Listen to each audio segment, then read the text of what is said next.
جنگل میں بہت تیز بارش ہو رہی تھی۔ ایسے میں رانو کی بیٹی پنکی کی طبیعت بہت خراب تھی۔ پنکی میری بچی، بس کچھ دیر، ابھی بارش کچھ کم ہوتی ہے تو میں تجھے وید کاکا کے پاس لے کر جاتی ہوں۔ لیکن بارش تھی کہ تھمنے کا نام ہی نہیں لے رہی تھی۔ رانو پریشانی کے عالم میں کبھی باہر جا کر دیکھتی اور کبھی اندر واپس آتی اور پنکی کی طبیعت دیکھ کر اور پریشان ہوتی، لیکن اب تو اس کی طبیعت بہت بگڑتی جا رہی تھی۔ مجھے کچھ کرنا ہوگا، اگر بارش کا انتظار کرتی رہی تو میری پنکی کو کہیں تو چھو نہ جائے۔ پھر رانو برستی بارش میں ہی پارو کو کمبل میں لپیٹ کر وید کاکا کی طرف نکل پڑتی ہے۔ الو کاکا دروازہ کھولو، جلدی دروازہ کھولو۔ ارے رانو بٹیا تم؟ ہاں وید کاکا، پنکی کی طبیعت بہت خراب ہے اور میرے اچھا ٹھیک ہے، تم اس کو لے کر اندر تو آؤ۔ مجھے لگتا ہے پنکی کو نمونیا اور بخار ہے، لیکن میرے پاس تو ان دونوں کی دوا ختم ہو چکی ہے۔ تمہیں تو معلوم ہے نا، بارش کا موسم چل رہا ہے تو سبھی پکشیوں کے بچے بیمار ہو رہے تھے، اس لیے وہ دوا جلد ہی ختم ہو گئی اور بارش کی وجہ سے میں جا کر لے بھی نہیں آ پایا۔ اب کیا ہوگا الو کاکا؟ آپ کہیں دیکھیں نا، شاید کہیں تھوڑی دوا پڑی مل جائے۔ ارے نہیں بٹیا، ابھی کچھ دیر پہلے ہی تو مٹھو اپنی بیٹی کے لیے وہ دوا لے کر گیا ہے۔ اچھا خیر، اب یہ سب چھوڑیں، مجھے بتائیں وہ دوا کہاں سے ملے گی، میں اپنی بیٹی کے لیے لے آؤں گی۔ ارے بیٹا، کیسی باتیں کر رہی ہو؟ دیکھو نا بارش کتنی زیادہ ہو رہی ہے، اور پھر وہ دوا تو پہاڑ کی دوسری چوٹی کی طرف ہے، اور تم تو جانتی ہو وہاں پر جن بوتوں کا بسیرا ہے، اور رات کے اس سمے وہاں جانا خطرے سے خالی نہیں۔ اچھا، تو یہ دوا اس چوٹی کے پاس ہے، میں ابھی لے کر آتی ہوں۔ ارے رانو بیٹا رک جاؤ، صبح جاتے ہی میں وہ دوا لے آؤں گا، اور تم ایک ننھی سی چڑیا ہو، ان جن بوتوں کا مقابلہ نہیں کر سکتی، اور وہ بھی رات کے اس سمے تیز بارش میں۔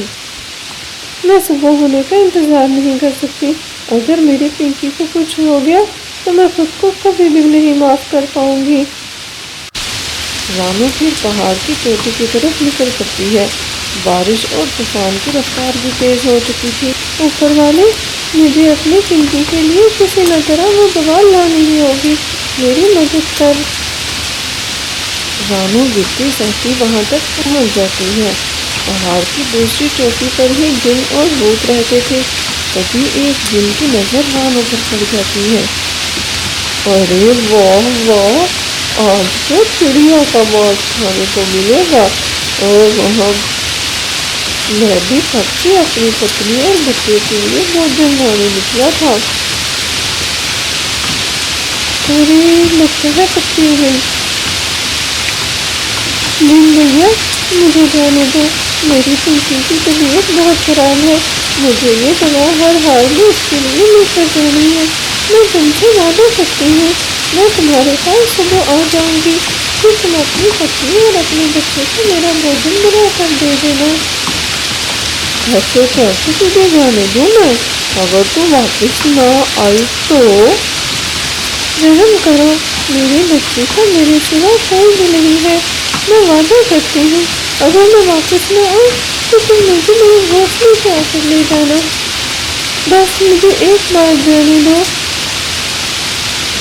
کبھی جن کا بچہ بھی اس کے پیچھے ہی آ جاتا ہے، وہ ساری بات سن لیتا ہے۔ پاپا پاپا، آپ چڑیا کو جانے دو نا، اس کے بچے بہت بیمار ہیں۔ اچھا ٹھیک ہے، میں اپنے بچے کے کہنے پر تمہیں جانے دیتا ہوں، لیکن یاد رکھنا اگر تم کل سورج نکلنے سے پہلے واپس نہ آئی تو میں تمہارے گھونسلے میں جا کر تمہیں اور تمہاری بچی دونوں کو کھا جاؤں گا۔ بارش اور طوفان کی رفتار بھی کچھ کم ہو چکی تھی۔ رانو چڑیا تیزی سے گھونسلے کی طرف واپس لوٹتی ہے اور وید کاکا کو وہ دوا لا کر دیتی ہے۔ ابھی وہ یہ باتیں کر ہی رہے تھے کہ پنکی کو بھی ہوش آ جاتا ہے۔ ماں، ماں کہاں ہو تم؟ میری بچی، میں ادھر ہی ہوں، کیسی ہو تم؟ ماں میں اب پہلے سے ٹھیک ہوں۔ اچھا پنکی بیٹا، میں کچھ دنوں کے لیے کہیں جا رہی ہوں، کچھ ہی دنوں میں لوٹ آؤں گی، تب تک تم وید کاکا کے پاس رہنا۔ لیکن ماں، مجھے تمہارے بغیر نہیں رہنا، مجھے بھی اپنے ساتھ لے چلو نا۔ نہیں پنکی بیٹا، مجھے بہت دور جانا ہے اور واپسی میں بہت مشکل ہوگی، تم وید کاکا کے پاس رہنا نا۔ وید کاکا، آپ میری پنکی کا بہت خیال رکھیے گا۔ رانو یہ کہہ کر وید کاکا کے گھونسلے سے نکل جاتی ہے اور پھر پہاڑ کی چوٹی کی طرف جانا شروع کر دیتی ہے۔ رانو کے جاتے ہی پنکی وید کاکا سے کہتی ہے، کاکا، ماں کدھر گئی ہے؟ مجھے سچ بتاؤ نا کاکا۔ الو پنکی کو ساری بات بتا دیتا ہے۔ کیا؟ ماں میرے لیے اپنی جان دینے جا رہی ہے، لیکن ماں کے بغیر میں کیسے رہوں گی؟ میں بھی ان کے پیچھے ہی جاتی ہوں۔ پنکی بھی رانو کے پیچھے ہی چل پڑتی ہے۔ ادھر رانو بھی پہاڑ کی چوٹی پر پہنچ جاتی ہے۔ وہاں پر پہلے سے ہی جن اپنے بچے کے ساتھ رانو کے انتظار میں بیٹھا تھا، اس کے ساتھ ہی پنکی بھی وہاں پر پہنچ جاتی ہے۔ ارے پنکی بیٹی، تم یہاں پر کیوں آئی ہو؟ چلو جاؤ یہاں سے، واپس گھر چلو۔ نہیں ماں، میں تمہیں چھوڑ کر کہیں نہیں جاؤں گی، جہاں تم جاؤ گی میں بھی وہیں جاؤں گی۔ اگر یہ جن تمہیں کھائے گا تو میں اس دنیا میں اکیلی رہ کر کیا کروں گی؟